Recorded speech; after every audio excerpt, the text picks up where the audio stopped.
साहब जी, मेरे सभी भाइयों बहनों बेटा बेटी माता पिता को भक्तमती की सत साहब जी। तो आज हम सुनते हैं संत रामपाल जी महाराज की सत्संग में अमृतवाणी में अमृत सत्संग सुनेंगे।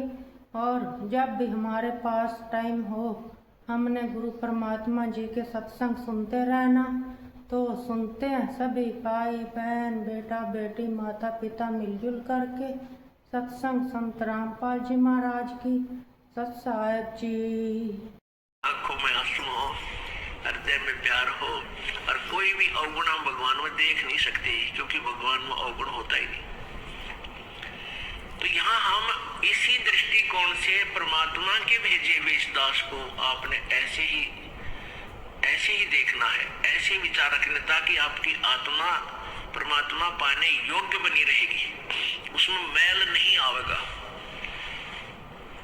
अब जैसे हमने परमात्मा पाना है तो गुरु जी को भगवान स्वीकार करना होगा। परमात्मा को एज ए गॉड ट्रीट करना पड़ेगा, तभी हम निर्मल होंगे, हमारे अंदर आधीनी श्रद्धा बनी रहेगी। अब एक गणित के अंदर एक प्रश्न आता है ऋण का, लोन का। उसमें क्या होता है कि मूल धन ज्ञात करना होता है,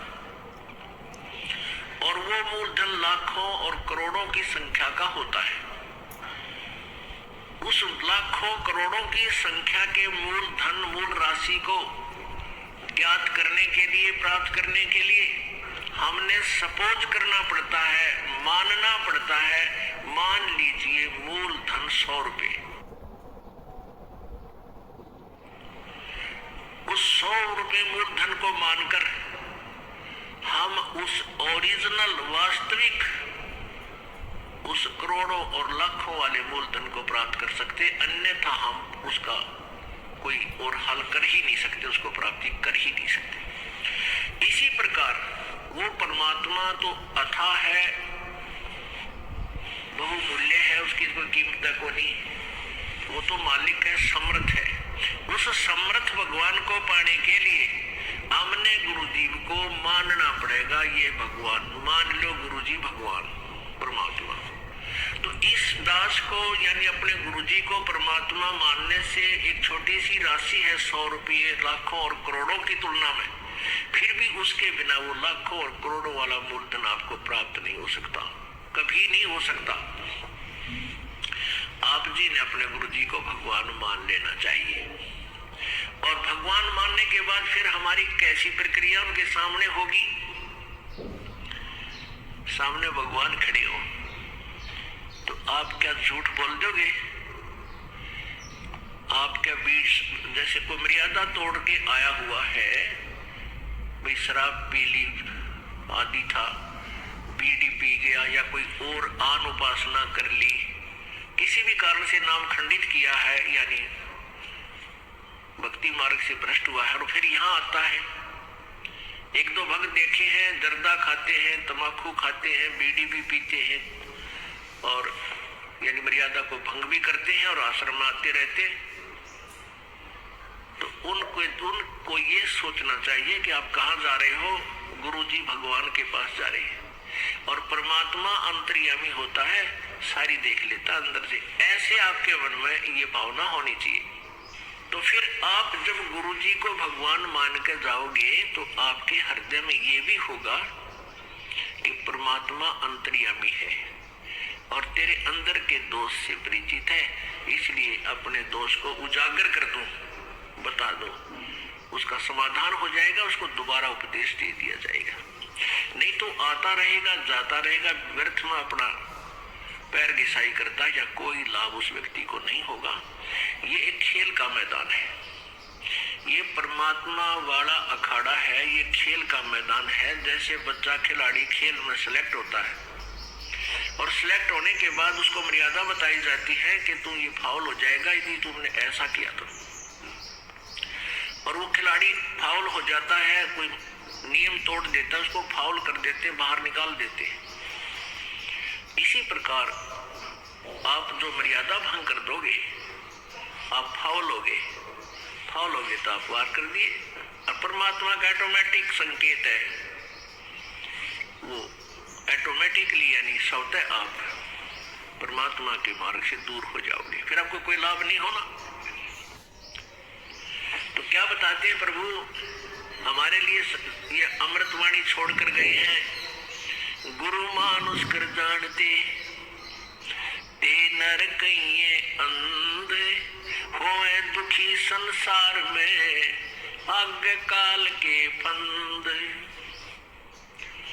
गुरु गोविंद दोनों खड़े किसके लागू पाए, बलिहारी गुरु अपना जिन गोविंद दियो मिलाए। अब देखो कितनी प्यारी वाणी है परमात्मा की। इसको समझना है कि एक तरफ गुरुजी खड़े हैं, दूसरी तरफ भगवान। आप किसके चरणों में लगोगे? स्वयं ही उसका उत्तर भी दिया है कि मैं तो अपने गुरुजी के चरणों में लगूंगा, क्योंकि उन्होंने ही मुझे भगवान मिलाया है। गुरुजी नहीं होते तो भगवान सौ कोस था मेरे तक। अब जैसे एक एग्जाम्पल देते हैं, उदाहरण आपको देते हैं। जैसे हमने जल को समझ लिए भगवान, एक प्यासे को जल की आवश्यकता है, तो हम प्यासे हैं प्रभु के, हमें उस प्रभु रूपी जल की आवश्यकता है। तो जल तो समझो भगवान, और एंड पंप समझो गुरु। एंड पंप जो नल होता है, जैसे हाथ से चलाते हैं उसको समझो एक, ये तो हमारे गुरु हैं, और उन्होंने पानी मिला दिया, हमें पानी प्राप्त करा दिया। तो पुण्यात्मा परमात्मा कहते हैं, कबीर हरि के रूठता गुरु की शरण में जावे, कहे कबीर गुरु रूठ गए तो हर ना होत सहाय। अब पुण्यात्माओं, जैसे जिस प्राणी के पुण्य अधिक होते हैं तो वो सुखी नजर आता है, उसकी बढ़िया नौकरी भी होती है, व्यवसाय अच्छा होता है, या अपना कोई कार्य बहुत अच्छा होता है, बच्चे भी ठीक है, अच्छा उसका जो है ठीक व्यवस्था बनी हुई है। तो सब ये कहते हैं भाई इसका राम राज्य है, इसका भगवान प्रसन्न है इसके ऊपर। और जिसके ऊपर आपत्तियों पर आपत्ति आ रही है, वो स्वयं कहता है कि मेरा राम रूठ गया, मेरा भगवान रुष्ट हो गया, मेरा भगवान रुष्ट गया, इसलिए मेरे ऊपर दुख आ रहे। तो पुण्यात्माओं, पुण्य से सुख होता है और पाप से दुख होता है। जिस व्यक्ति के पुण्य समाप्त हो गए और पाप बढ़ गए, उसको दुख शुरू हो गया। आपके पुण्य अक्षीण होने से आपको दुख शुरू हो गया। आप कहीं कार्य कर रहे हो खेतों में, आप एक मटका पानी का घड़ा भर के ले गए और वो पी लिया, समाप्त हो गया। आपको पानी की आवश्यकता पड़ी, पानी जल के अभाव से आपको कष्ट शुरू हुआ। आप कहां जाओगे? हैंड पंप पर जाओगे, और फिर हैंड पंप की सेवा करके, यानी एक मजदूरी करके, और फिर जल फिर भर लाओगे। आप फिर उस जल के अभाव से दुखी थे, जल प्राप्त हो गया, फिर सुखी हुए।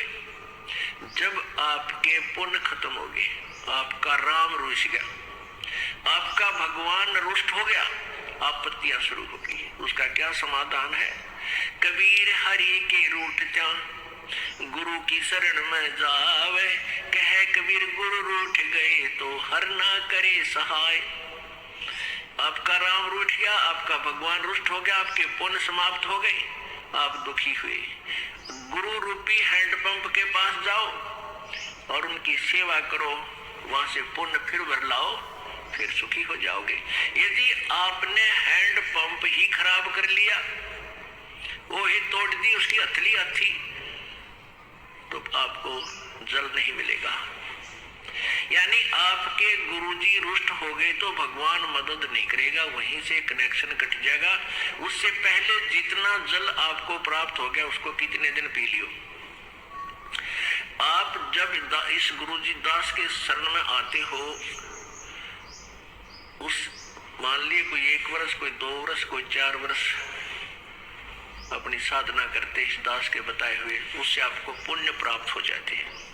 और फिर किसी भी कारण से आपका दुर्भाग्य उदय होता है, आप यहाँ से कट ऑफ हो जाते हैं, तो आपके या आप कोई मर्यादा भंग कर देते हो, तो आपके गुरुजी रुष्ट हो गए। गुरुजी रुष्ट हो गए तो वो हैंडपंप खराब हो गया। जितना जल तुझे प्राप्त हो चुका, यानी जो पुण्य तुझे मिल चुके, वो हो सकता है आपके काफी समय तक चल सकते हैं, लेकिन जब वो क्षीण हो जाएंगे फिर आपकी दुर्गति प्रारंभ हो जाएगी। इसलिए हमने आध्यात्मिक मार्ग को बहुत ही जो है सूक्ष्म दृष्टि से देखना है, बहुत गहराई से सोचना है इसके ऊपर, और प्रत्येक पहलू पर विचार करके फिर इस सफर को तय करना है।